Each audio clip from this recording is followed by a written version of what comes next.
very good morning to all our viewers. You're watching Rajya Sabha television and I'm Smriti Rastogi with breakfast news. And let's get started with the top headlines of the day.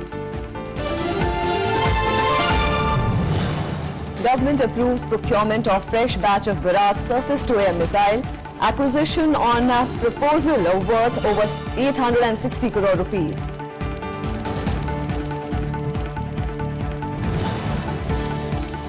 Kejriwal wants MCD polls postponed. Election Commission rejects allegations that VVPAT machines from UP were brought for MP by polls.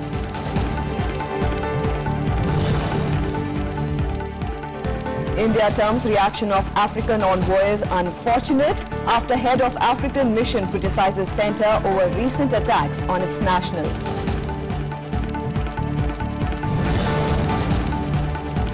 Eleven killed and over 40 injured in blast at St. Petersburg metro station. Reports say suspect has been identified. Not clear if he is a bomber.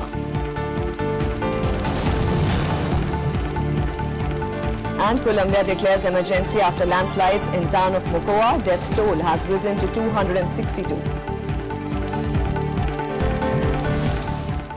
The government has approved procurement of a fresh batch of Barak surface-to-air missiles for naval warships from Israel. The approval was given at a meeting of the Defence Acquisition Council chaired by Defence Minister Arvind Kejriwals. The capital acquisition proposals totals over 860 crore rupees, including for the purchase of the Barak missiles. The purchase is to enhance India's maritime capability in the view of the changing security dynamics in the Indian Ocean region. The clearance to procure Barak missiles from Israel firm Rafael Advanced Defence Systems Limited comes ahead of Prime Minister Narendra Modi's expected visit to Israel. Almost all ships of the Indian Navy will be equipped with these missiles. Defence Ministry sources say that the Defence Minister also issued directions to speed up procurement of military platform and weapons. The DAC also accorded acceptance of necessity for procurement of equipment such as the underwater robo to counter mines in the sea. And finance ministers from 7 member countries of the South Asia Sub-Regional Economic Cooperation Programme unveiled a vision document in the national capital on Monday. The document outlines the roadmap for economic growth and connectivity in the region. Meanwhile, Finance Minister Arvind Kejriwals asserted that the collective vision will sustain sub-regional growth through enhanced cooperation. Here is a report. Finance Minister Arvind Kejriwals launching the South Asia Sub-Regional Economic Cooperation Vision document along with Finance Ministers of Bhutan, Bangladesh, Myanmar, Maldives, Nepal and Sri Lanka. Kejriwals emphasized that the enhanced SASAC engagement will empower Asia in the 21st century and all countries have pledged to improve intra-regional connectivity to boost trade and tourism. With this, the region hopes to achieve $70 billion incremental GDP and 20 million jobs by 2025. The SASAC vision, complemented by the operational plan, would help the member countries overcome the problems and challenges associated with unemployment, macroeconomic and structural vulnerabilities, access and integration, and limited investment and growth. Myanmar joined the SASAC program as its newest and 7th member and was officially welcomed on Monday. Finance Minister Arvind Kejriwals said Myanmar's inclusion will play a key role in linking South Asia with Southeast and East Asia. Our policy will definitely receive a fillip with Myanmar's participation in SASAC's improved access to gateway ports, particularly in Bangladesh and Myanmar, may help to unleash the latent potential of the agro and forest-based industries. The South Asia Sub-Regional Economic Cooperation Programme was set up in 2001 with 4 countries of South Asia, Bangladesh, Bhutan, India and Nepal. Since then, SASAC countries have expanded and implemented 46 regional projects worth over $9 billion in energy, transport, trade facilitation and economic corridors. The Asian Development Bank serves as the secretariat for the SASAC member countries. Kriti Mishra, Rajya Sabha TV. Finance Minister Arvind Kejriwals will hold talks with his British counterpart Philip Hammond today in Delhi. The talks will be centred around promoting trade and investments between the two countries. Hammond is visiting India to participate in the 9th UK-India Economic and Financial Dialogue.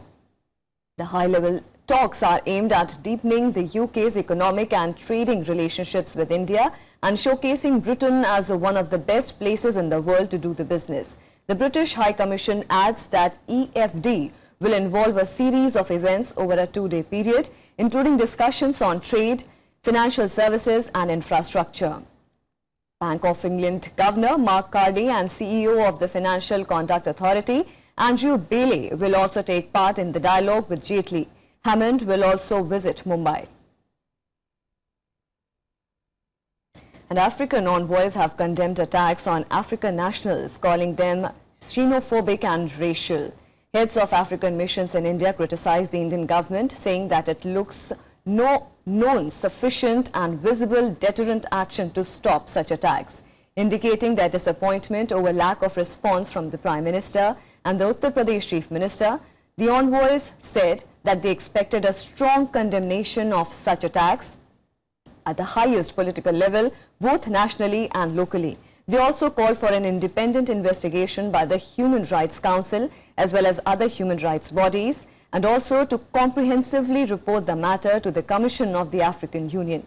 4 Nigerian students were attacked by a group of Greater Noida residents who took out a candlelight march on March 26th after a 17-year-old boy, Manish, died due to suspected drug overdose. India has termed as the reaction of the African envoys as unfortunate. The External Affairs Ministry has said investigations on the death of the Indian teenager and the subsequent incident by local authorities are ongoing.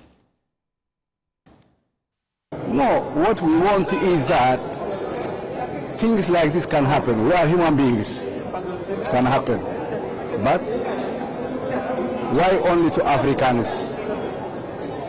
And this we want there to condemn it by the highest level of the government. Only. That is the only way we want.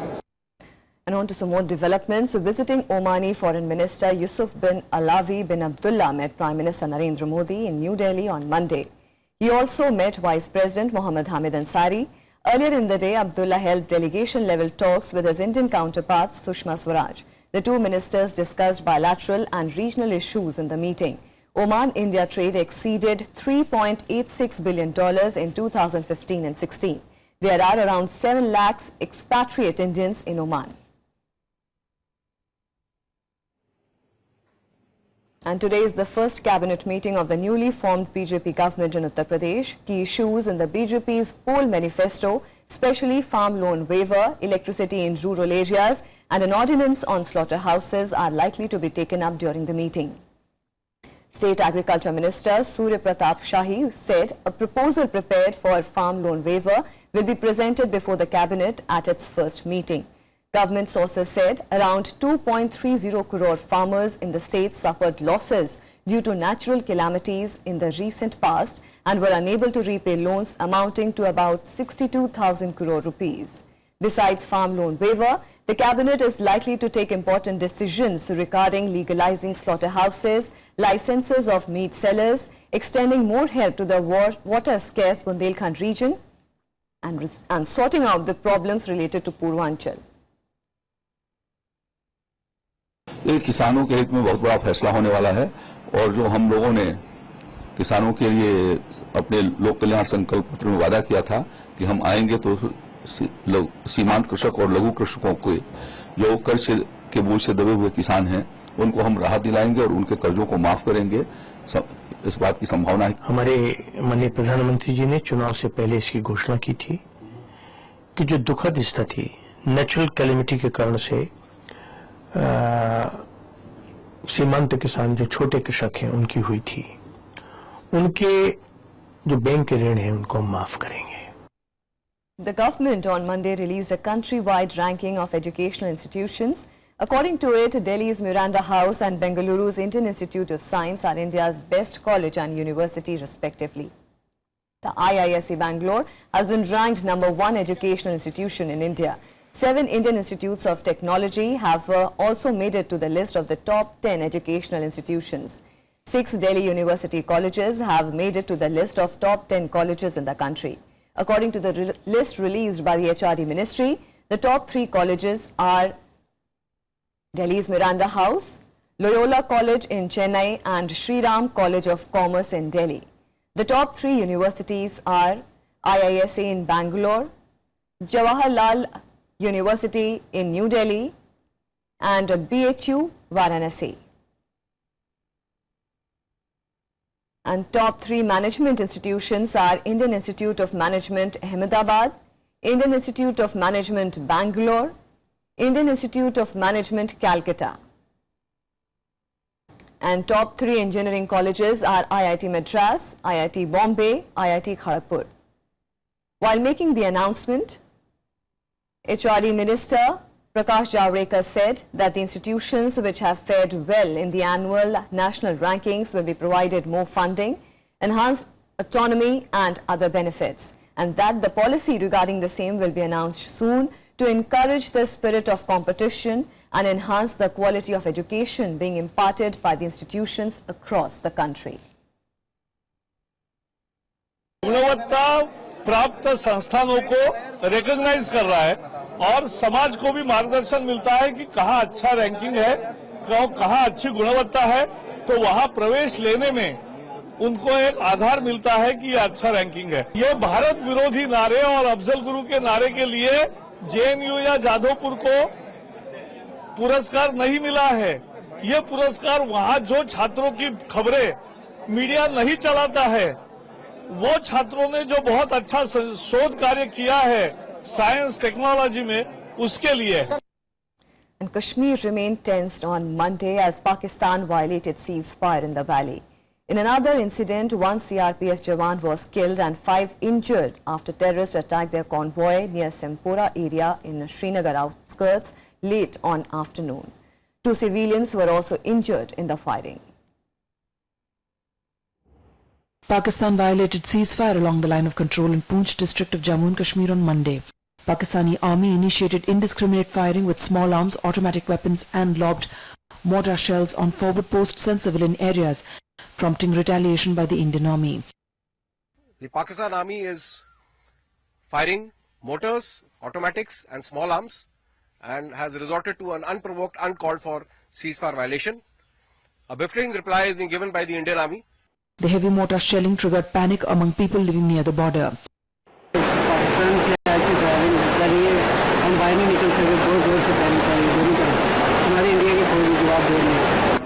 In another attack, 1 CRPF Jawan was killed and 5 others injured after terrorists attacked their convoy near Sempura area of Pantha Chowk in Srinagar outskirts late in the afternoon. 2 civilians were also injured in the firing.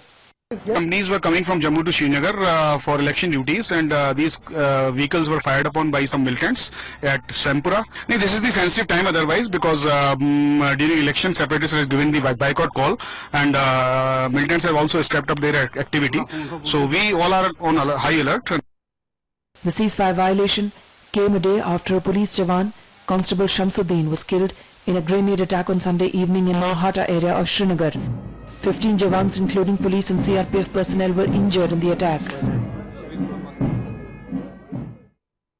The attack also came on a day when Prime Minister Narendra Modi visited the state to inaugurate the Jammu-Srinagar tunnel. समय पर इस प्रकार के तो प्रमाण उपलब्ध होते रहे हैं कि पाकिस्तान और इस्लामाबाद की सरकार भारत की धरती पर और विशेषकर जम्मू कश्मीर में होने वाले आतंकवाद को बढ़ावा भी देता है, प्रोत्साहन भी देता है। मैं मात्र ये कहूंगा कि जैसे 2 ही रोज पहले आदरणीय गृह मंत्री श्री राजनाथ सिंह जी ने कहा था कि सीमा पर यदि कोई उल्लंघन होता है तो वहां के अर्धसेना बलों को, सेनाओं को ये स्वतंत्रता दी गई है कि वो मौके पर जो उचित कार्रवाई समझें वो करें। In a major crackdown, the J&K police seized 14 mobile phones from a jail in Baramulla district of Kashmir. The mobile phones were allegedly used by inmates to communicate with Pakistani contacts via WhatsApp. Mobile मिले हैं, ये सही है और उस पर FIR दी गई है और हमारी साइबर फोरेंसिक जो टीम है उसको एग्जामिन कर रही है। Just 4 days back, Home Minister Rajnath Singh had said in Parliament that Pakistan is using social media to incite youths and foment terror in the Kashmir Valley. Bureau Report, Rajya Sabha TV. And with that, it's time for a very short break. More national and international news on the other side. Stay with us.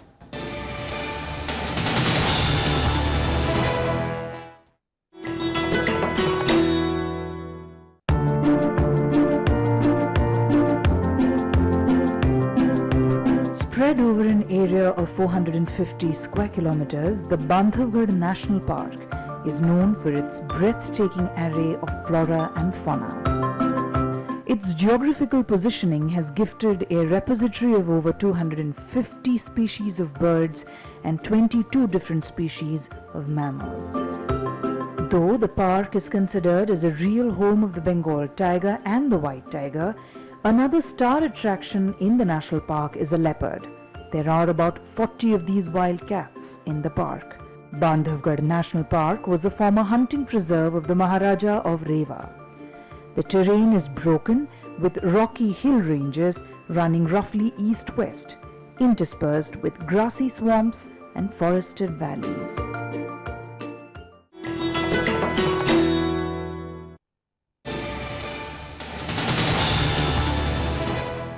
Welcome back. Just 3 weeks before municipal elections in Delhi, Chief Minister Arvind Kejriwal has called for its postponement so that voting can be held using ballot papers. Kejriwal alleged widespread tampering of EVMs and claimed VVPAT machines from Uttar Pradesh were being brought to conduct the by-polls in Rajouri Garden and Bhind in MP.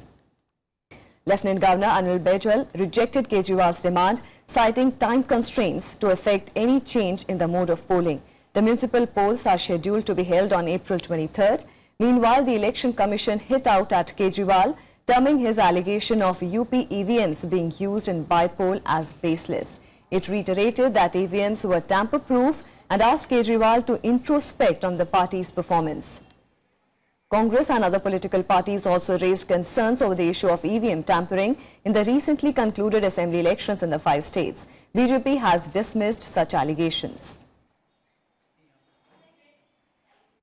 And Delhi Chief Minister Arvind Kejriwal has reportedly sent an official request to Lieutenant Governor Anil Baijal, urging him to clear the payment of 3.86 crore rupees of his legal bills. The Delhi government has urged the LG to provide immediate clearance of the bills, which is to be paid to lawyer Ram Jethmalani, who is representing the Chief Minister in a defamation case filed against him. The government said that Law Department had opined that why Delhi government should foot the bills when the case was not related to the city administration. Lieutenant Governor has sought legal advice in clearing the bills. Finance Minister Arun Jaitley had filed a criminal defamation complaint against Kejriwal and other Aam Aadmi Party leaders in 2015 over their comments over the DDCA controversy. And as the curtains drew for the nomination process for MCT elections on Monday, parties in the national capital released the final list of candidates. Over 4,200 nominations have been filed for the municipal polls. Among the major parties, Aam Aadmi Party has filed 1,033 nominations, followed by the BJP and Congress with 565 and 544 each. Braving the pressure from several quarters, the BJP released its second and final list of 100 candidates, giving priority to women. The final list included names of 34 candidates in NDMC, 40 in SDMC and 26 in East Delhi Municipal Corporation. The BJP has given 5 tickets to its ally Akali Dal. The Janata Dal United also released its 6th list of 18 candidates for the MCD polls, taking the total number of the contestants to nearly 120. The Nitish Kumar-led party has targeted to fight on about 150 of the 272 seats in the municipal elections slated for 23rd of April. The Congress also announced its second list of 127 candidates for the MCD polls. The party has so far announced names of 267 candidates. Congress has fielded majority of first-timers in the elections, giving preference to youth. There are 272 wards in 3 municipal corporations in the city, including 104 each in South and North Delhi municipal corporations and 64 in East Delhi Municipal Corporation, going to polls on 23rd April. On to some more developments. The Supreme Court has told CBI to submit a report detailing the status of probe in the ASL Maxis case and the charges facing former Finance Minister P. Chidambaram in the case. The Apex Court has fixed the matter for further hearing on 2nd of May. The Enforcement Directorate filed a status report in a sealed cover to the Supreme Court bench of Chief Justice J.S. Khehar and Justice D.Y. Chandrachud. stating the alleged role of former Finance Minister P. Chidambaram and his son Karthi in the Aircel Maxis case. During the brief hearing, BJP leader Subramanian Swamy told the bench that he had received a reply from the CBI stating that it was probing all angles, including Foreign Investment Promotion Board clearance given to the deal allegedly by the then Finance Minister P. Chidambaram in 2006. In February this year, the Supreme Court had asked BJP leader Subramanian Swamy to place before it concrete evidence backing his plea for probe into the Chidambaram's role into alleged breach of norms.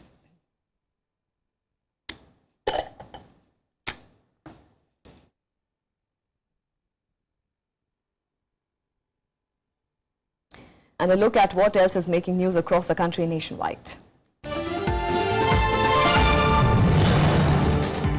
The Supreme Court will clear 5,300 cases during the summer vacations commencing from May 11th. The Apex Court Registry has issued a list of advanced regular hearing matters which will come up for hearing before the two vacation benches. These cases are in addition to the proposal to have 3 constitution bench to hear the matter of importance like triple talaq, WhatsApp user data protection and illegal migration and Section 6A of the Citizenship Act. Prime Minister Narendra Modi has said that the number of beneficiaries of the PM Ujjwal Yojana for providing LPG connection to the BPL households has crossed 2 crore mark in less than a year. Tweeting the information, the PM hailed the achievement and said it is guided by a strong commitment to bring about a qualitative change in the lives of poor women.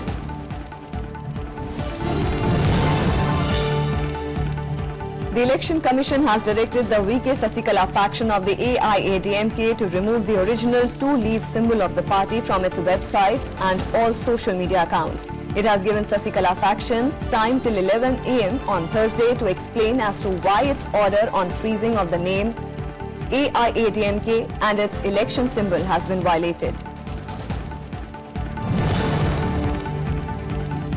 At least 2 people have been killed and as many are missing across Assam following heavy rains and storm. This has forced the authorities to shut the highway to Haflong for heavy vehicles.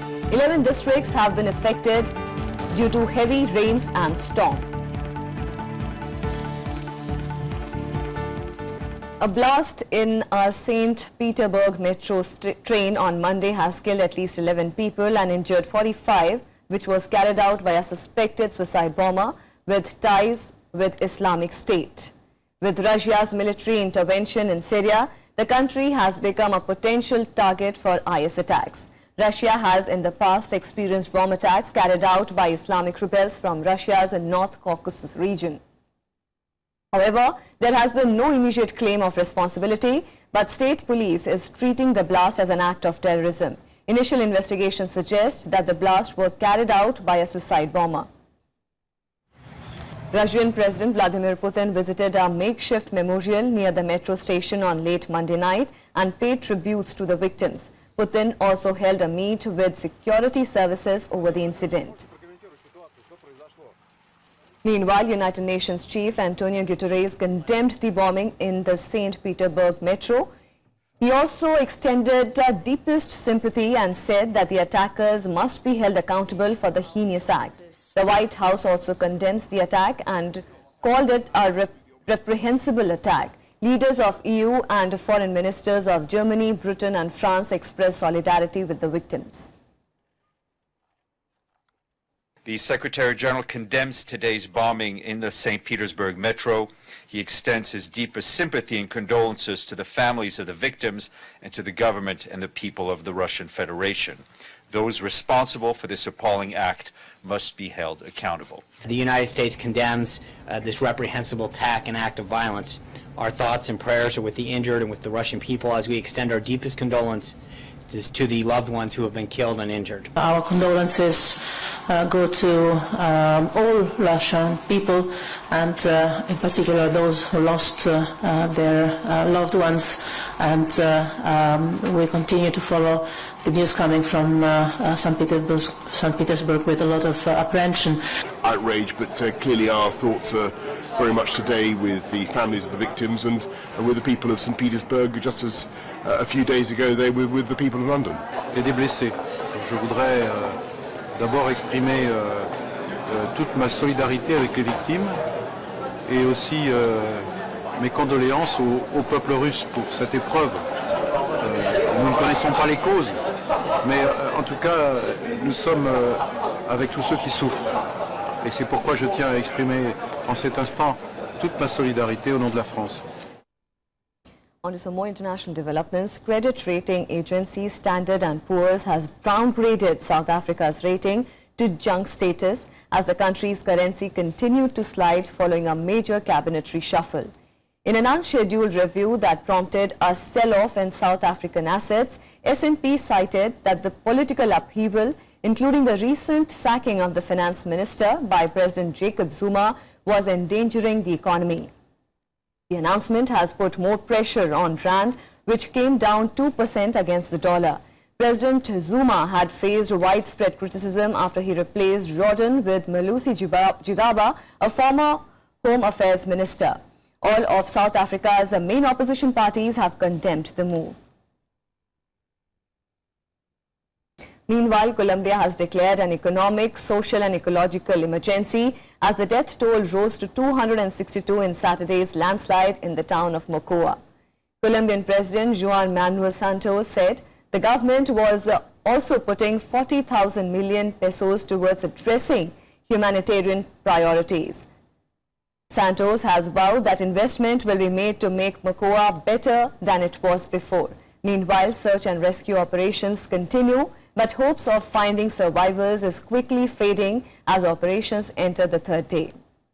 More than 500 people have been put in emergency housing. The tragedy occurred in the early hours of Saturday as several rivers burst their banks near the southwestern city of Mocoa, sending water, mud and debris crashing down into the houses while people were asleep. Hay muchas ramas y elementos de pronto que nos dan la posibilidad de que puedan ser partes de cuerpos, verificando de pronto esa situación, esos puntos, y de ahí focalizar de pronto el rescate de todas las unidades que nos encontramos aquí para hacerlo a bien tener de pronto rescatar la persona y entregársela. And a huge loss to the classical music industry. Renowned classical vocalist Kishori Amonkar passed away in Mumbai on Monday. She was 84, born on April 10, 1932. Amonkar was recognized as one of the foremost singers in the Hindustani tradition and as an innovative exponent of the Jaipur Gharana. She was known primarily for her skillful singing of classical khayal songs set in the traditional ragas of Hindustani music. Amonkar was a popular speaker and travelled throughout India giving lectures on the theory of ras in music. She received many awards, including the Padma Bhushan in 1987 and Padma Vibhushan in 2002. Maharashtra Chief Minister Devendra Fadnavis and Governor C. Vidyasagar Rao, in their condolence messages, described Amonkar as a doyen of classical music. And that's all we have for you in this edition of Breakfast News. Keep watching Rajya Sabha TV.